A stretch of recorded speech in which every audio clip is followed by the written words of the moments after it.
Bem, o nosso videocast hoje é um videocast híbrido que vai servir tanto quanto para o canal Gap Filosófico quanto para o canal Observatório Político. Para quem não sabe, eu administro os dois canais, o Observatório junto com a Ana Castro, e o Gap Filosófico é um canal especificamente só de filosofia, os aspectos mais teóricos da filosofia, né? Aqui a gente trata essa relação do aspecto teórico com o aspecto prático no observatório.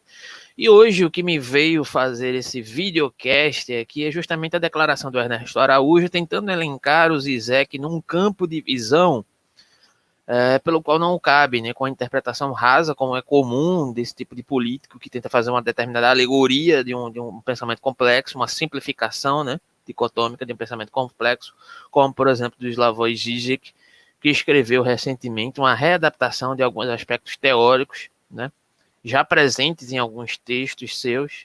Né, isso no início, creio eu, não sei especificar exatamente qual foi a data aí do período pandêmico que ele escreveu, mas no início, e o próprio texto deixa isso característico, porque ele trata de algumas especulações de coisas que nós já, de certa forma, já sabemos o resultado, em algum sentido, né?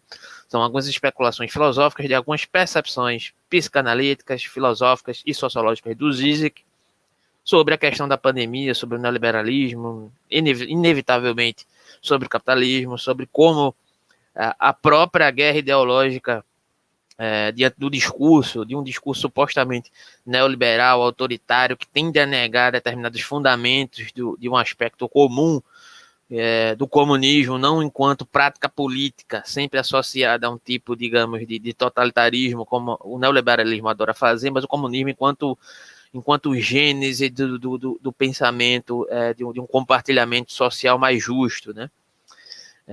Que é colocado no âmbito de uma demonização por conta das suas práticas políticas que o neoliberalismo adora fazer, e o Ernesto Araújo repete essa fórmula, porque vem dando muito certo há muito tempo, né?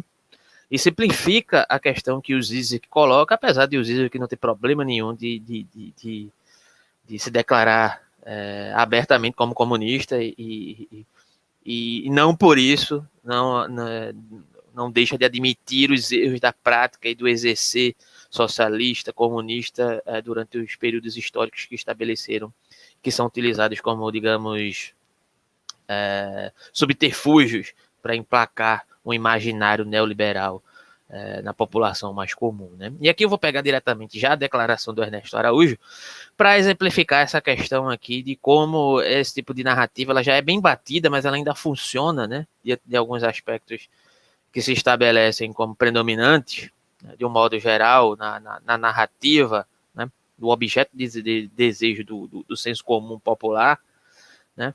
Já para exemplificar essa questão aqui de uma maneira direta, para poder a gente ir diretamente para o texto do Zizek, para verificar como o Ernesto Araújo utiliza de uma maneira totalmente equivocada. Eu não sei se ele tem consciência disso, porque fica difícil distinguir se essas pessoas realmente elas têm conhecimento daquilo que falam, ou realmente se é uma limitação intelectual, ou se elas instrumentalizam determinados conhecimentos de maneira pensada, como faz o Olavo de Carvalho, né? Na minha opinião, na minha percepção, né? Mas algumas delas parecem realmente bem limitadas e parecem instrumentalizar essa limitação de percepção que elas possuem a partir de uma má intenção, de uma prática, de um exercer político que se estabelece como discurso e como prática a partir dessa simplificação de determinados pensamentos e análises complexas da realidade, né? E aqui eu vou colocar o texto do Ernesto Araújo e vou ler um trecho que é o suficiente para exemplificar isso. Em abril do ano passado, Araújo escreveu em seu blog Metapolítica. Foi o artigo que ele usou como referência para se pautar na CPI da Covid, a partir de um determinado momento, quando ele estava fazendo o discurso. Né? Metapolítica 17, creio eu, ou I7. Uma análise do livro Vírus, do filósofo Slavoj Žižek, como se ele tivesse capacidade para fazer isso. E comparou com a crise sanitária. O ex-chanceler afirmou que haveria um plano comunista que via a pandemia como uma oportunidade de acelerar um projeto globalista. Projeto globalista, né? Seria um plano de dominação, uma teoria da conspiração que envolve uma teoria conspiratória de um determinado pensamento comunista que se valeria de uma desgraça completa para poder implementar o comunismo, né? Em relação à China, Araújo escreve que o filósofo vê Wuhan, cidade em que foram registrados os primeiros casos da Covid, como um mundo dos sonhos, devido à rígida quarentena imposta para conter o contágio do vírus.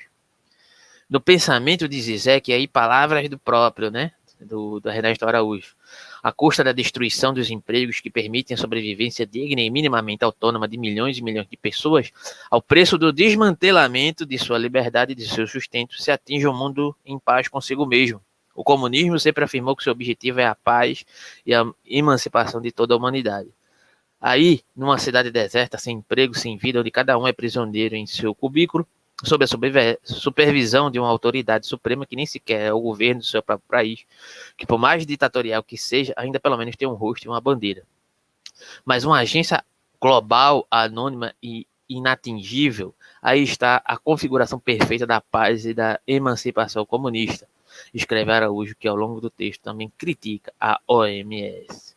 E aí nota do artigo que eu estou usando, procurado pela Globo, Slavoj Žižek respondeu que o ex-ministro não compreendeu a questão. E aqui eu vou trazer um trecho do próprio Žižek para poder entrar, uma declaração do próprio Žižek que foi postada aí na internet, para poder entrar na questão do próprio livro, né, do Slavoj Žižek sobre a pandemia, né, que relaciona seus aspectos teóricos com a questão do coronavírus, né? E aí trecho do texto do próprio Slavoj Žižek. O chanceler brasileiro me acusou de usar a epidemia do coronavírus como uma desculpa para introduzir outro vírus, o chamado comunavírus. Infelizmente, ele não entendeu a questão. Não quero impor nada, apenas observe que até governos conservadores estão lidando com a crise sanitária e econômica provocada pela epidemia. Estão introduzindo uma medida que 6 meses atrás seriam inimagináveis e vistas como um sonho comunista. Esses governos estão violando as regras básicas do mercado, distribuindo gratuitamente bilhões para que os novos desempregados sobrevivam. Muito mal aqui no Brasil, diga-se de passagem, né? Mas estão fazendo, né? Obrigatoriamente, digamos assim, e de uma maneira não adequada.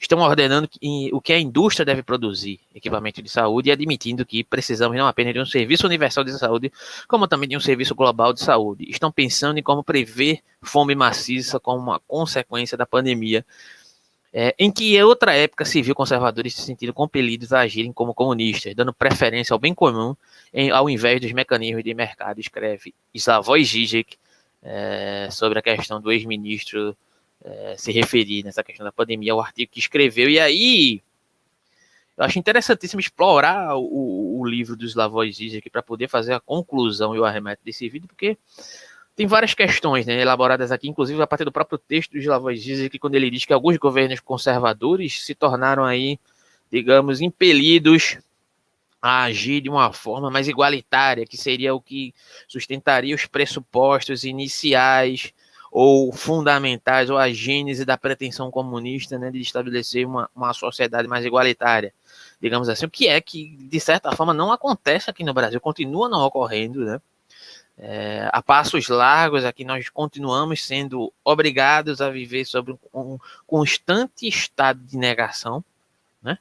Um constante estado de negação que se estabelece como uma repetição de uma paranoia que se estabelece diante do imaginário público e diante da política pública brasileira que não progride, né? que não realmente não consegue se livrar dessas amarras, desse discurso neoliberal que se alinha com o autoritarismo e que, de certa forma, demoniza o comunismo como causador da catástrofe, como algo que necessariamente se aproveita dessa noção da catástrofe para poder implementar governos autoritários, o que é uma narrativa já bem conhecida durante a história. Basta fazer uma breve investigação sobre o que é macartismo, né?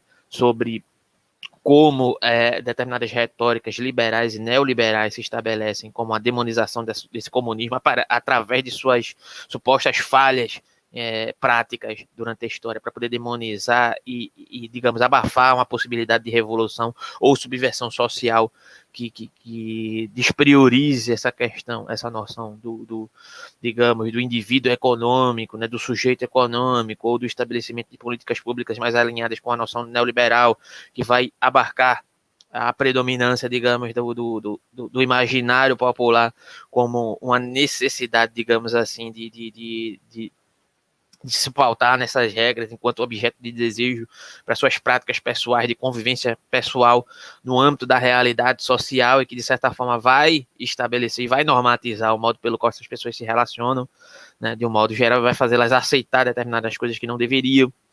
E aí eu vou aqui diretamente para o texto do Zizek, né, quando ele vai falar sobre algumas questões, eu vou ler alguns trechos aqui até chegar nas partes mais relevantes para a questão do Ernesto Araújo. Palavras do Zizek, né?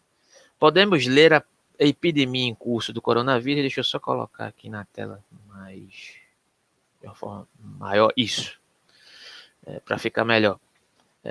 Como uma versão invertida de A Guerra dos Mundos, de 1897, que virou filme, interpretado por Tom Cruise como protagonista e etc. De H.G. Wells, que narra a história de como os marcianos conquistam o planeta Terra. Ao final do romance, o narrador herói desesperado descobre que todos os marcianos foram mortos por um ataque de patógenos terráqueos contra os quais eles não tinham imunidade. Mortos depois que todos os artifícios do homem haviam fracassado pelas coisas mais humildes que Deus, em sua sabedoria, colocou sobre essa terra.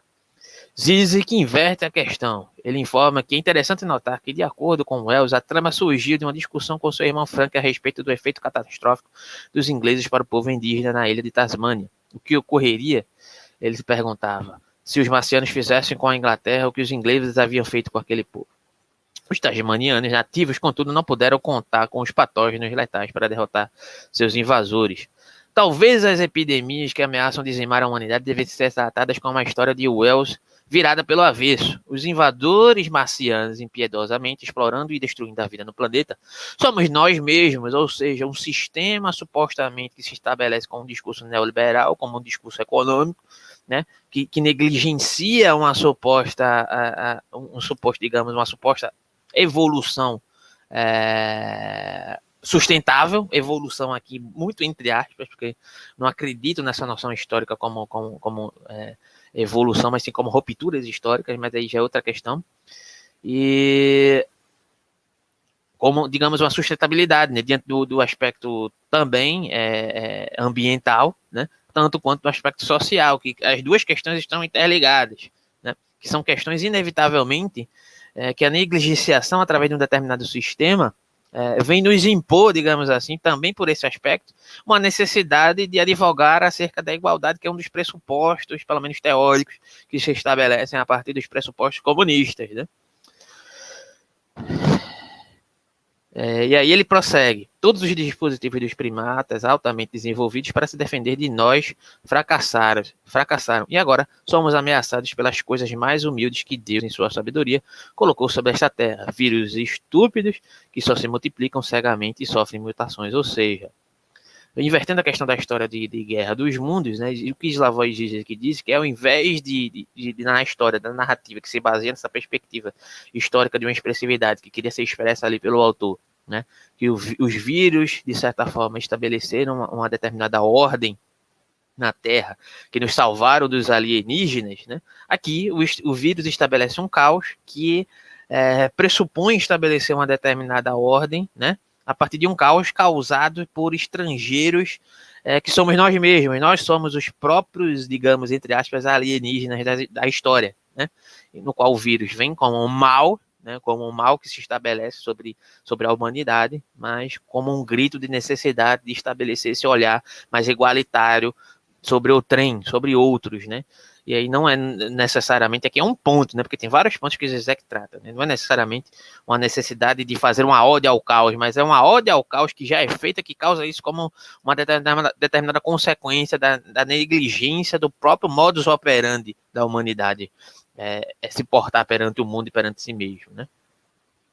E aqui ele prossegue, né? E aqui são vários artigos relacionando com vários aspectos teóricos, e aqui eu acho importante mencionar isso, né, os 5 estágios da epidemia, como 5 estágios psicológicos sobre uma questão de como se relaciona com a psiquiatra chamada Elizabeth Kubler-Ross, que o Zizek traz para se relacionar muito bem como está acontecendo essa questão atualmente no Brasil. Eu acho que o Zizek, não sei se ele tinha essa visão nessa época que ele escreveu isso, mas isso para mim casa muito bem com o que estamos passando atualmente no Brasil, né?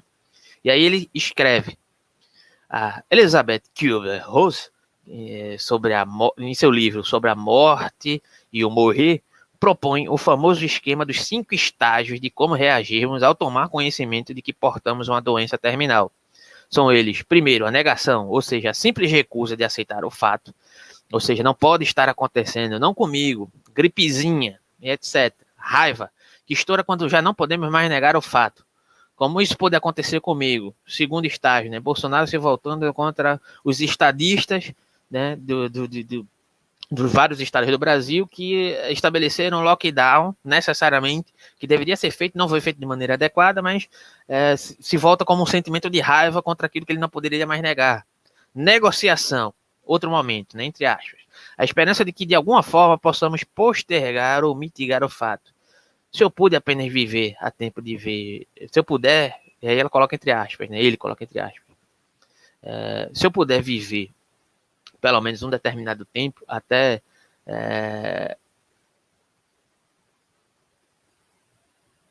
o tempo de ver meus filhos se formarem, um exemplo como uma questão real, né? Ou seja, poderíamos pegar esse exemplo, né?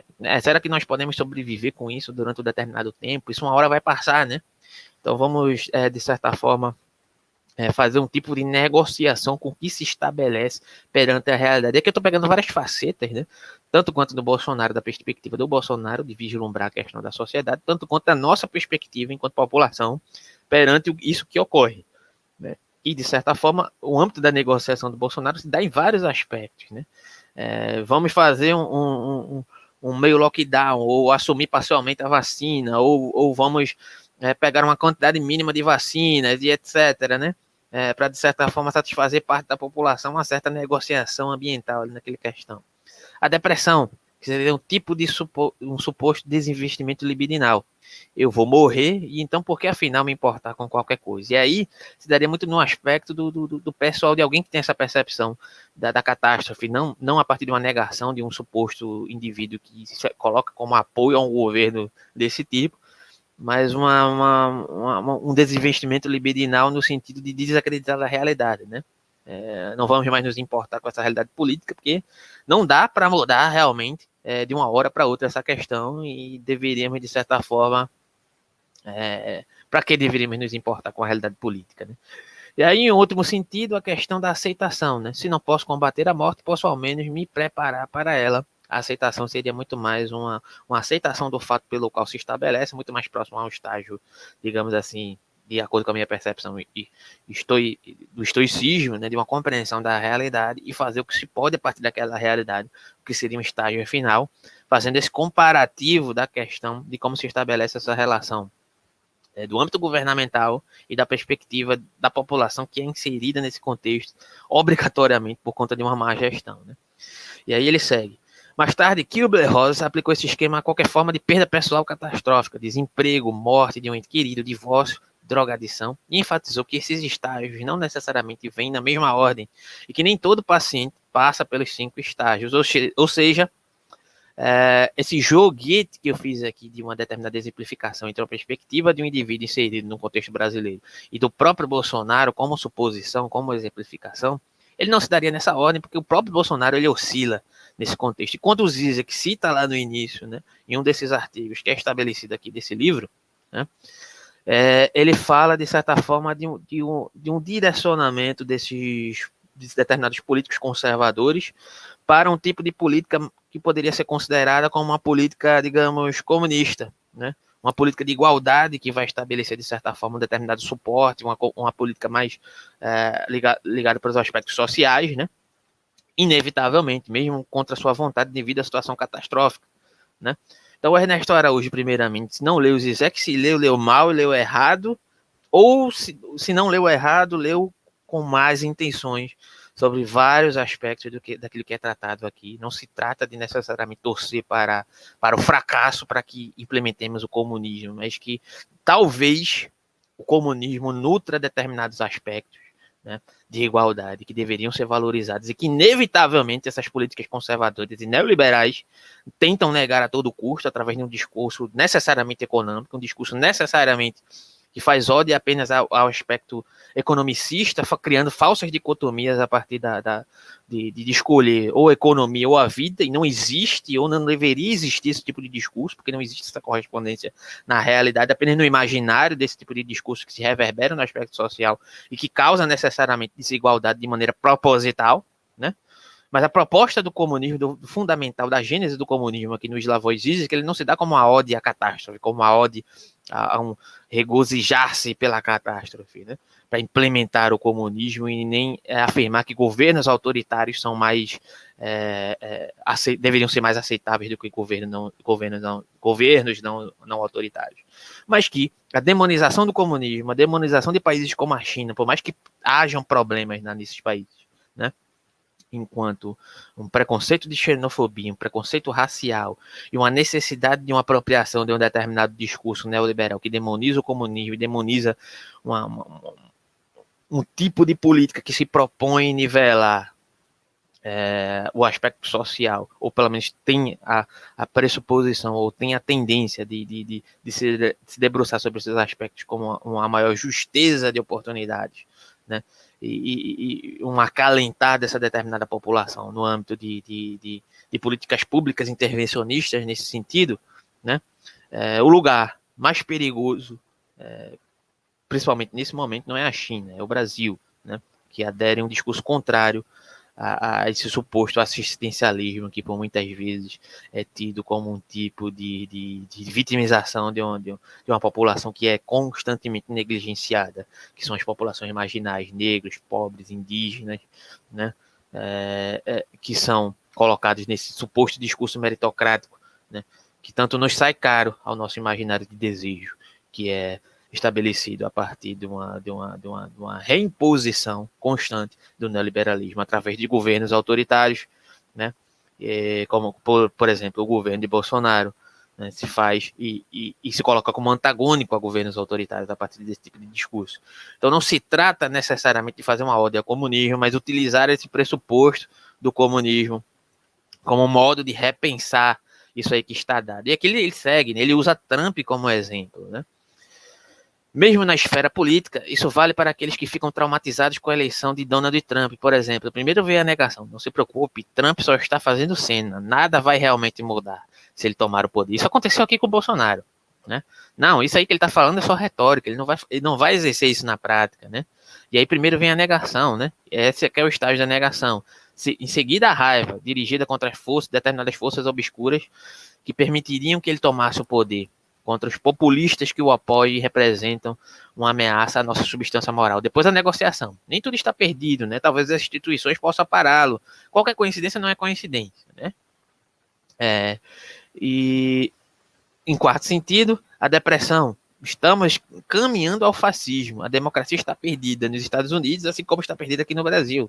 E, por fim, a aceitação de que há um regime político novo nos Estados Unidos, entre aspas, aqui também no Brasil, que os bons e velhos tempos da democracia americana e brasileira acabaram, e que agora vamos ter de encarar o perigo e planejar com tranquilidade como superar esse suposto populismo de Trump. E aí eu abro aspas, peço licença poética a Zizek para concluir Bolsonaro aqui, né, nesse contexto, porque se dá justamente no mesmo liame, né? Agora estamos no estágio de como superar o populismo bolsonarista, né? Algumas forças políticas já se estabeleceram nesse sentido, né? Só que aí não temos força política para causar o impeachment de Bolsonaro. E nesse momento está acontecendo a CPI, né?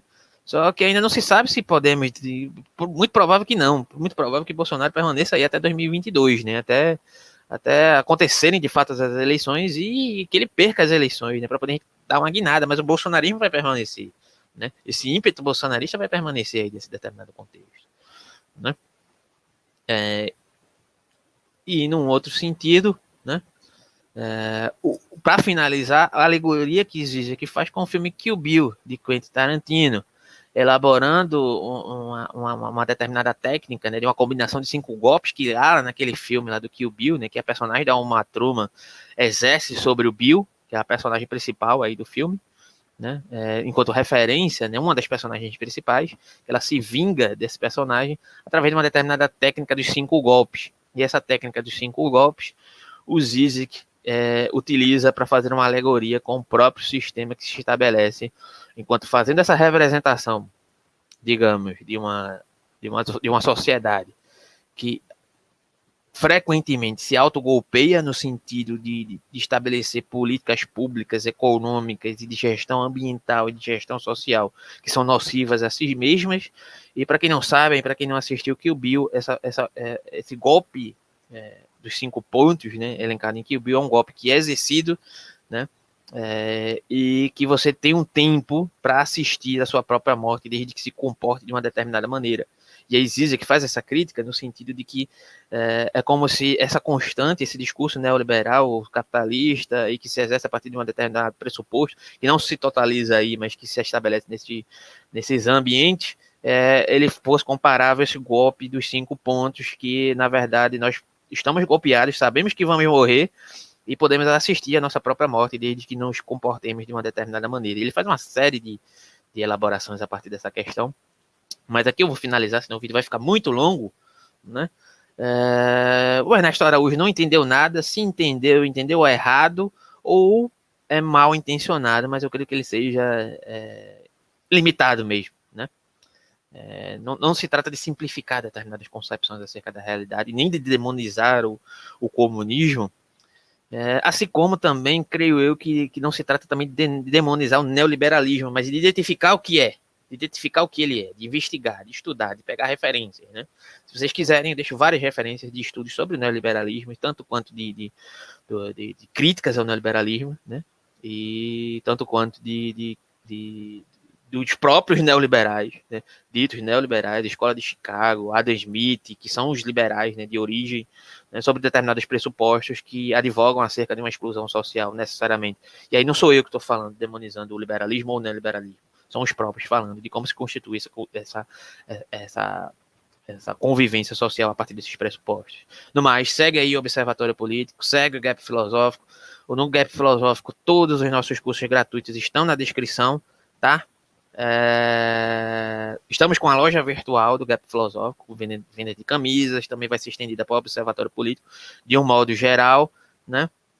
E no mais, esse foi um vídeo híbrido que vai servir tanto quanto para o Gap Filosófico, tanto quanto para o Observatório Político, sobre Slavoj Žižek, pandemia, Ernesto Araújo e digamos, a falta de honestidade intelectual no Brasil, a partir da CPI e esse artigo totalmente deslocado, com falta de interpretação e profundidade acerca do pensamento de Slavoj Žižek, que até nesse sentido aqui, ele é um pouco, ele está sendo até mais sucinto, mais claro, né?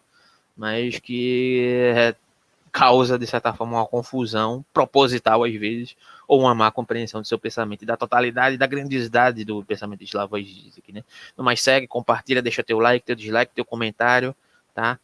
E no mais, obrigado. E as indicações, possíveis indicações, vão seguir aí no vídeo, na descrição, e eu vou deixar a capa aqui do livro, né? E aí não vai dar para ver porque tá meio embaçado. Slavoj Žižek, pandemia, Covid-19 e a reinvenção do comunismo, não como imposição comunista, mas talvez como repensar o comunismo como uma possibilidade de um aumento de uma igualdade no aspecto social. E é isso. Valeu, obrigado e até a próxima. Observatório Gap Filosófico.